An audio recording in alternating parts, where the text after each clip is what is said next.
வணக்கம்.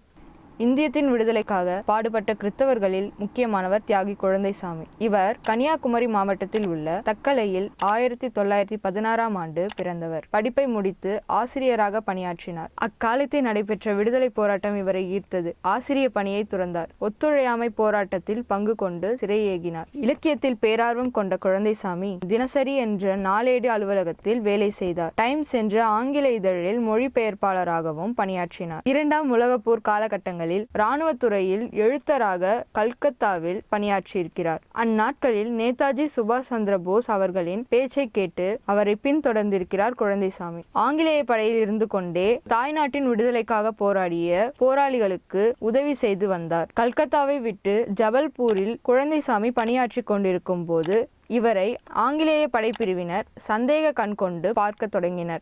அச்சமயம் ஆங்கிலேய அரசு இந்திய படைப்பிரிவை இந்தோனேஷியாவிற்கு அனுப்ப முடிவு செய்தது. குழந்தைசாமி அதற்கு மறுப்பு தெரிவித்தார். ஏற்கனவே சந்தேகத்தில் இருந்த ஆங்கிலேயர்கள் இவரை கைது செய்து, "நீ யார்?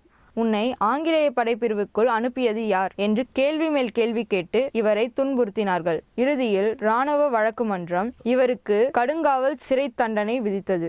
தண்டனை காலம் முடிந்து வெளியே வந்த குழந்தைசாமி தீவிரமாக விடுதலை போராட்டத்தில் ஈடுபட்டார். 1942ஆம் ஆண்டு ஆகஸ்ட் திங்கள் 30ஆம் நாள் நாகர்கோவில் முனிசிபல் மைதானத்தில் வெள்ளையனே வெளியேறு என்ற போராட்டத்தை நடத்தினார். அப்போராட்டத்தில் வெள்ளை அரசாங்கம் தடியடி நடத்தியது. அதில் குழந்தைசாமி காயமுற்றார். காயம் பட்டாலும் தொடர்ந்து கோட்டாறு, திருவிதாங்கூர் பகுதிகளில் போராட்டத்தை நடத்தி கொண்டே இருந்தார். விடுதலையின் மேல் மிகவும் தாகம் கொண்ட குழந்தைசாமி கவிதைகள் வடிப்பதிலும் தேர்ந்தவர். அவர் மனதின் கிடக்கையை தாய்நாட்டின் விடுதலைக்காக தனது இன்னுயிரையும் கொடுப்பேன் என்ற தொனியில் கவிதை வடித்திருக்கிறார்.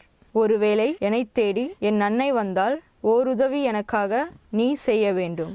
தொண்டர் படை தோழரை நீ தொகை சேர்த்து காட்டி உண்டம்மா உலகிலுந்தன் மக்கள் என்று சொல்லு.